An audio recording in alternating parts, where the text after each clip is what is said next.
আমি একবার দাউদকান্দি এক মাহফিলে গেছিলাম। এক ইমাম সাহেব মসজিদের বয়স্ক মানুষ, উনি আমার এই জড়ায়া ধরে কাঁদছিল, আমার মনে আছে। উনি বলছিল, হুজুর, কানতে কানতে বলছিল, হুজুর, আমি 28 বছরের জীবনে ইমামতির, আজ 28 বছর এই মসজিদে ইমামতি করি। আমার জীবনের কত স্বপ্ন, কত আশা, বাচ্চাদের কত আবদার, বউ বাচ্চার কত চাওয়া পাওয়া, কিছুই পূরণ করতে পারি নাই হুজুর। অল্প কয়টা টাকা বেতন পাই, টানা হেসরা করে জিন্দিগিটা কাটাইছি হুজুর। বাকি হুজুর আপনারে মহব্বত করি, আপনার কাছে আমি জানতে চাই আমার এই কষ্টের বিনিময়ে আমি আখিরাতে পাবো কিনা। আমি কি বলবো, আমিও কাঁদছি তখন। হায় হুজুর, কি বললেন? চোখটা বন্ধ হলে দেখবেন আপনি আখিরাতে বাদশাহ। ইনশাআল্লাহ আমি বললাম, আপনি দেখবেন আপনি বাদশাহ, আপনি বাদশাহ। যারা আপনার এই দুনিয়াতে মূল্যায়ন করে নাই, সেদিন তারা আফসোস করে, আফসোস করে। তো এই জন্য বললাম, আল্লাহ তাআলা ওই ইমানদার বান্দাকে বলবে, আমার বান্দা, দুঃখে ভরা জীবনটা কাটাই আসছো, ঠিক না? খুব কষ্ট পাইছো আমার বান্দা দুনিয়াটা, কিন্তু আল্লাহর কসম শুনেন, নবীজি বলছে ওই ইমানদার বান্দা সে তখন আল্লাহ পাককে বলবে, আয় মাওলা, আল্লাহর কসম মাওলা, জীবনে হায়াতে, দুনিয়ার জীবনে দুঃখ কি জিনিস আমি কোনোদিন দেখি নাই। প্রিয় বন্ধু, 10 সেকেন্ডের জান্নাতের আরাম বাতাস তার 70 বছরের দুঃখ ভুলায়। ছেলেরা, বন্ধু, তোমরাও মনে রাখো, বাপ, আমরা 200 কোটি মুসলমানও যদি খোদার কসম রাত দিন যদি আমরা মেহনত করি, দুনিয়া অর্জনের জন্য পরিশ্রম করি, মাথার ঘাম পায়ে ফেলে যদি আমরা দুনিয়ার কর্ম সবাই মিলে করি, দিবানিশি 200 কোটি মুসলমানে মিলে কেউ অলসতা না করে, তারপরেও আল্লাহর কসম, রব্বে কাবার কসম, কাফের বেঈমানদের সমান সমপরিমাণ দুনিয়া আমাদের মিলবে না। এটা দিত না মালিকের, যিনি দেওই না উনি কইতে আছে আমি দিতাম না, তো জোরাজোরি করে দিলাম, আমি পারতেন না। আল্লাহ বলছে, আমি বান্দা, আমি দেব না, আমি মুমিনকে দুনিয়া দেব না পুরা। ওয়াদারনি ওয়াল মুকাদ্দিবিনা উলিন নি'মাতি ওয়া মাহিলহুম কালিলা। আল্লাহ বলছে, শোনো বান্দা, ইমানদার, এই আমার ইমানদার বান্দা, মিথ্যাবাদী নাফরমানদের জন্য অল্প কিছু সময়ের জন্য দুনিয়াটা ছেড়ে দাও। ওয়াদারনি, আমার ছেড়ে দাও বান্দা, আমি তা করে একটু দুনিয়াটা দেই। কটা ভাত খাওয়াইতে লইছি, দুগা ভাত খাওয়াইতে দাও। কদ্দুর বাদগ্রস্ত একটা বিল্ডিং, একটা মোটরসাইকেল, একটা প্রাইভেট কার, কতক্ষণ এই বেড়া বেড়ির দফাদফি ফালাফালি করতে দাও বান্দা। কত 60 বছর, 65 বছর, 70 বছর বান্দা, এরকম করো কা 60-70 বছরের লেগা দুনিয়া করে ছেড়ে দাও। অনন্তকালের জান্নাত আমি তোমাদেরকে দিয়ে দেব। আখিরাতে গেলে দেখবা, আহা, কোরআন শরীফে আছে, খোদার কসম বাপ, নাফরমানকে জিজ্ঞেস করা হবে, হে বেঈমান, দুনিয়ায় কতক্ষণ ছিল তো 60 বছর, 70 বছর, কিন্তু আখিরাতের দৃশ্য দেখে সে বলবে, লাবিসনা ইয়াওমান আও বা'দা ইয়াওমিন, হায় মাওলা, হয়তো একদিন ছিলাম, অথবা একদিনের অর্ধেক বা কিছু অংশ ছিল। 60 বছরের দুনিয়া তার কাছে একদিনও মনে হবে। হাদিসের মধ্যে আছে, বিশ্বাস করেন বাপ, আমি নিজে পড়ছি, পড়াইছি, আল্লাহর নবী সাল্লাল্লাহু আলাইহি সাল্লাম বলছেন, কোন নাফরমান যে মৃত্যু পর্যন্ত দুনিয়াতে কোনোদিন 1 মিনিটের জন্য দুঃখ দেখে নাই, সুখের সাগরে ছিল, কোনোদিন দুঃখ পায় নাই, এমন অথচ নাফরমান পাপী, আল্লাহ তাআলা ফেরেশতাকে বলবে, আমার এই নাফরমান বান্দাকে জাহান্নামের বাহিরটা একটু হাঁটাইয়া আনো, আর জাহান্নামের একটা দরজার সামনে একটু দাঁড় করাইও। 1 মিনিট কদ্দুর খাড় করাইবা, ভিতরে না, দরজার সামনের থেকে নিয়ে আসবা। ওই ফেরেশতা তাকে জাহান্নামের বাহিরটা ঘুরাইয়া জাহান্নামের দরজার কাছে যখন এনে দাঁড় করাবে, জাহান্নামের একটা গরম বাতাস 1 মিনিটের জন্য, 10টা সেকেন্ডের জন্য জাহান্নামের একটা গরম বাতাস ছাপ করে তার বুকটার মধ্যে লাগবে।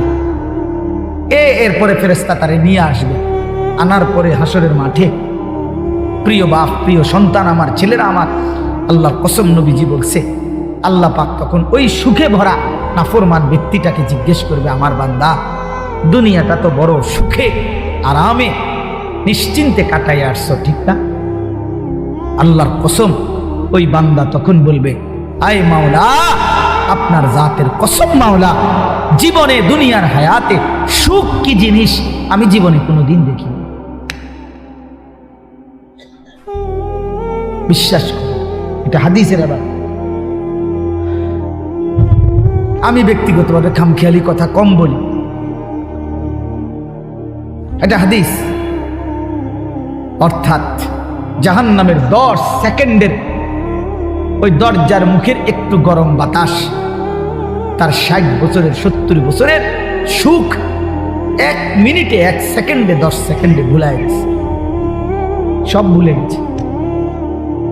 আল্লাহ তাআলা ফেরেশতাকে আবার বলবে একজন ইমানদার বান্দাকে দিয়ে, যে বান্দা জীবনে কোনোদিন মৃত্যু পর্যন্ত সুখ পায় নাই, দুনিয়া কষ্টে কষ্টে জীবন কাটাইছে, কিন্তু আল্লাহকে ছাড়ে নাই, আল্লাহর বন্দিগি ছাড়ে নাই, অভাবের সংসারে, দুঃখ কষ্ট যন্ত্রণার সংসারে নামাজ ত্যাগ করে নাই, আল্লাহকে নারাজ করে নাই। আল্লাহ পাক বলবে, ফেরেশতা আমার এই ইমানদার বান্দাকে জান্নাতের চারদিকে একটু হাঁটাইয়া আনো, আর লাস্টে একটু দরজার মুখে দাঁড় করাইয়া আনবা। এই বান্দাকে সারা জান্নাতের চারদিকে ঘুরাইয়া দরজার সামনে যখন আনবে, তো 10 সেকেন্ডে জান্নাতের একটা আরামদায়ক বাতাস তার বুকে আইসা লাগবে। এরপরে তাকে আল্লাহর সামনে আনা হবে। মহান আল্লাহ পাক রব্বুল আলামিন সেই বান্দাকে বলবে, আমার বান্দা, দুনিয়ার জীবনটা আমার মুমিন বান্দা বড় কষ্ট করে আসছো বান্দা, কত সুদের টাকা, ঘুষের টাকা, কত হারাম টাকার সুযোগ ছিল, কামাই করো নাই। চারপাশের ঘরে সব মানুষ টেলিভিশন দেখছে, নাচ গান দেখছে, এই চারদিকের টেলিভিশনে ভরা মহল্লার মাঝখানে তুমি একটা ছোট্ট ঘরে তোমার স্ত্রী সন্তান নিয়ে কষ্ট করেই পড়েছিলা। ছেলেটাকে টাইনা ধরছো, মেয়েটাকে ফিরাইছো, ছোট বাচ্চাটাকেও কোনোদিন টেলিভিশন, নাচ গান, হারামের মধ্যে ঢুকতে দেই নাই। আমি একবার দাউদকান্দি এক মাহফিলে গেছিলাম, এক ইমাম সাহেব মসজিদের বয়স্ক মানুষ, উনি আমার এই জড়ায় ধরে কাঁদছিল, আমার মনে আছে। উনি বলছিল, হুজুর, কানতে কানতে বলছিল, হুজুর আমি 28 বছরের জীবনে ইমামতির, আজ 28 বছর এই মসজিদে ইমামতি করি, আমার জীবনের কত স্বপ্ন, কত আশা, বাচ্চাদের কত আবদার, বউ বাচ্চার কত চাওয়া পাওয়া, কিছুই পূরণ করতে পারি নাই হুজুর। অল্প কয়টা টাকা বেতন পাই, টানা হেসরা করে জিন্দিগিটা কাটাইছি হুজুর। বাকি হুজুর আপনারে মহব্বত করি, আপনার কাছে আমি জানতে চাই আমার এই কষ্টের বিনিময়ে আমি আখিরাতে পাবো কিনা। আমি কি বলবো, আমিও কাঁদছি তখন। হায় হুজুর, কি বললেন? চোখটা বন্ধ হলে দেখবেন আপনি আখিরাতে বাদশাহ। ইনশাআল্লাহ আমি বললাম, আপনি দেখবেন আপনি বাদশাহ, আপনি বাদশাহ। যারা আপনার এই দুনিয়াতে মূল্যায়ন করে নাই, সেদিন তারা আফসুস করে, আফসুস করে। তো এই জন্য বললাম, আল্লাহ তাআলা ওই ইমানদার বান্দাকে বলবে, আমার বান্দা, দুঃখে ভরা জীবনটা কাটাই আসছো, ঠিক না? খুব কষ্ট পাইছো আমার বান্দা দুনিয়াটা, কিন্তু আল্লাহর কসম শুনেন, নবীজি বলছে ওই ইমানদার বান্দা সে তখন আল্লাহ পাককে বলবে, আয় মাওলা, আল্লাহর কসম মাওলা, জীবনে হায়াতে, দুনিয়ার জীবনে দুঃখ কি জিনিস আমি কোনোদিন দেখি নাই। প্রিয় বন্ধু, 10 সেকেন্ডের জান্নাতের আরাম বাতাস তার 70 বছরের দুঃখ ভুলে গেছে। আর ওই নাফরমানকে 70 বছরের সুখ জাহান্নামের 10 সেকেন্ডের গরম বাতাস ভুলে গেছে। এর নাম আখিরাত। আপনি এটাকে খামখেয়ালি মনে করেন, ছেলেরা তোমরা খামখেয়ালি মনে করো, এটা রূপকথা না। কোরআন শরীফের এই কথাগুলো গল্প, কথা বলেন না, এগুলো রাসূলুল্লাহ সাল্লাল্লাহু আলাইহি ওয়াসাল্লামের এই কথাগুলো গল্প, কিচ্ছা। তো এগুলো যদি অযৌক্তিক হইতো, অবাস্তব হইতো, তো তোমরা যদি বুঝছো যেটা অযৌক্তিক, অপ্রয়োজনীয়, তা আমরা বুঝতে পারতাম না, আমরা ভাত খাই নাই। কথা বলেন, তুমি জেনারেল লাইনে পড়ালেখা করছো, তুমি বেশি পড়ছো, আমরাও তো পড়ছি বেটা, আমরাও তো পড়ছি, আমরাও তো জেনারেল লাইনে পড়ালেখা করছি বেটা। আমি তো কুমিল্লা ভিক্টোরিয়া কলেজ থেকে মাস্টার্স পাস করছি, এসএসসি দাখিলে বিজ্ঞান বিভাগ থেকে, সায়েন্স থেকে তো 1998 ইংরেজিতে সমগ্র বাংলাদেশে সর্বশ্রেষ্ঠ নাম্বার পেয়ে ফার্স্ট স্ট্যান্ড করছি, 1 নাম্বার সারা বাংলাদেশে। সার্টিফিকেট দেখবেন, চলেন সাবের বাজার আই ফাটাবো, অত মোকাম্মল ভাইয়ের কাছে ফাটাবো, ফটোস্টুট করে ফাটাবো, আমি চেক দিবেন, সার্টিফিকেট আসেনি।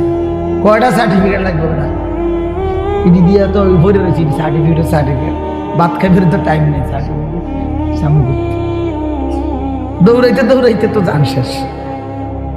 তা বলতে চাইলাম প্রিয় বন্ধু, জেনারেল পড়ালেখা, সায়েন্স, বিজ্ঞান পড়ালেখা তো আমরাও করছি ভাইয়া।